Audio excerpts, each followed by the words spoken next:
Enzo Recto, kalaban ang katiwalian at kasinungalingan, kakampi sa katotohanan at kabutihan. Bakit na giging mainit na issue? Ano kasi mga kabunyog yung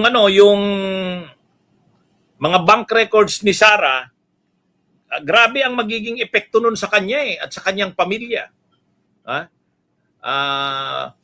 Alam naman natin na nag-decide na ang impeachment court, inilabas na ng presiding officer, si Senador Chis Escudero.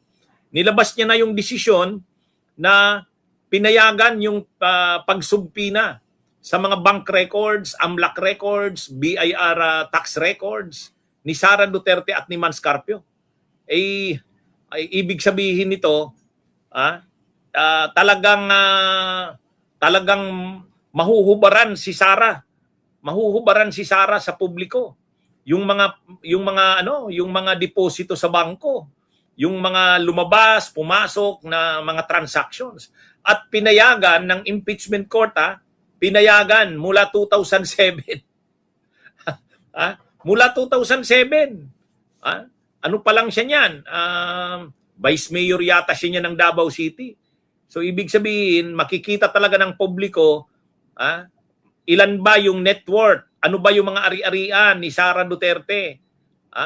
Gaano ba kalaki ang kanyang pera, ari-arian, deposito sa bangko, at ng kanyang asawang si Mans Carpio mula noong 2007 hanggang ngayon. So pag nakita ng taong bayan yan, grabe pala. Saan naman siya kukuha ng ganung pera? Ang trabaho lang naman ng mga Duterte ay gobyerno. Tapos ganun kalaki, bilyon-bilyon ng pera mo. Talagang mahuhubaran talaga yan mga kabunyog, mga kababayan. So, ang isang posibleng gawin yan na pinag-uusapan na, baka hindi na hintayin ni Sara na dumating pa na mailabas yung kanyang mga deposito sa bangko. Kasi hinaharangan talaga yan ng kanilang ng kanyang mga abogado, yung defense team niya, pero hindi. Nag-decide na ang presiding judge, si Chis Escudero, pinagbigyan ang motion ng prosecution.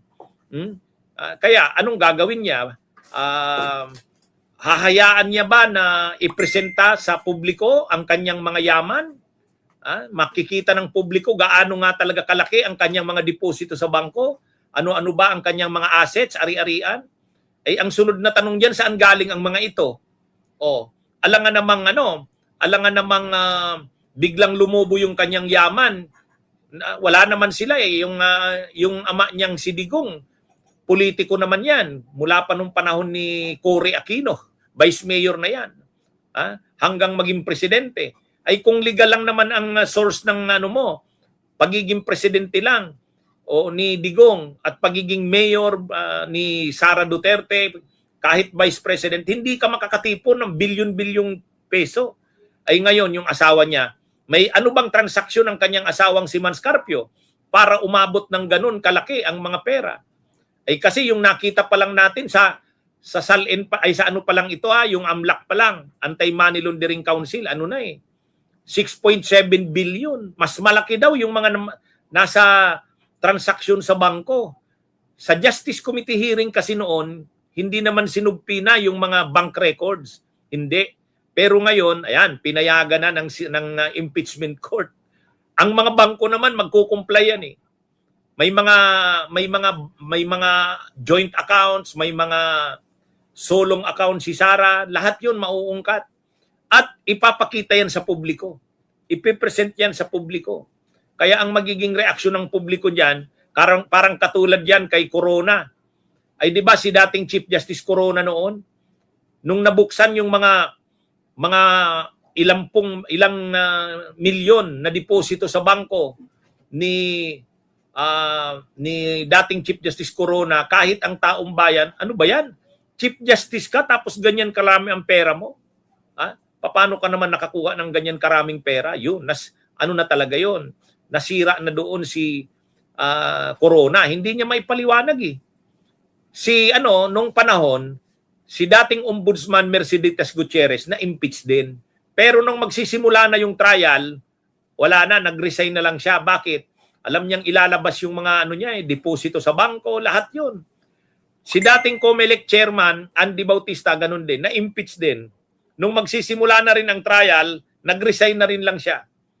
Kaya sa kasaysayan ng ating sa kasaysayan ng mga impeachment sa atin, may 2 officials na na-impeach sa Kamara, pero nung magsisimula na ang trial, nag-resign na lang sila kasi ayaw nilang lumabas sa publiko nakalabas sa publiko yan, yung mga na yan, mga pag pinakita yung mga bank transactions, pag pinakita yung mga assets, ari-arian, nakabukas yan sa publiko. O ngayon, anong gagawin ni Sara? Hahayaan niya ba na hubaran siya sa publiko?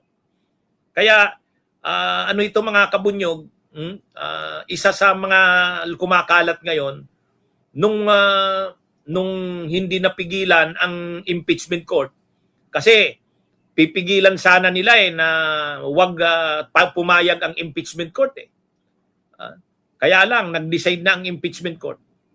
By decision na. Kailan ba bubuksan ang bank accounts ni Sara?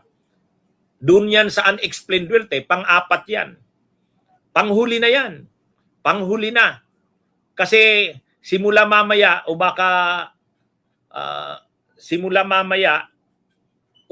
next week, first article na ng article of impeachment, yung confidential funds. Pagkatapos ng confidential funds, bribery. Pagkatapos ng bribery, yung unexplained wealth. Doon sa unexplained wealth, doon na ngayon papasok yung mga bank accounts na yan. Ngayon pa lang dinesisyonan ng court ng impeachment court, pero hindi pa naman isasalang yung mga bank accounts ni Sara sa susunod na linggo, hindi pa. Doon yan sa unexplained wealth, panghuli na yon. Kaya lang, hihintayin pa ba ni Sara na dumating doon? Hihintayin niya pa ba? Yan yung importanteng diyan. Kaya maraming nagsasabi ngayon, attorney, mukhang pinag-iisipan na daw ni Sarang mag-resign. Kasi nga hindi napigilan yung hindi napigilan yung desisyon ng impeachment court. Ang desisyon ng impeachment court, payag ang impeachment court na buksan, isumpina ang mga bank records. Kaya malaking problema ni Sara. Hahayaan niya ba yan? Hahayaan niya ba yan, mga kabunyog, mga kabayan? Or mag-resign na lang siya, parang katulad ng ginawa ni Mercedes Gutierrez, ombudsman niya noon, nag-resign na lang. Ganon din si Andy Bautista. Kaya lang si Andy Bautista tumakas papunta ng nagtago na si Andy Bautista Yung mga kaso niya kasi sa Smartmatic. Bunyog, bunyog, halikan na kasama ka. Bunyog, kapag buklod ay may pag-asa. Luzon, Visayas, Mindanao, isa ang pananaw.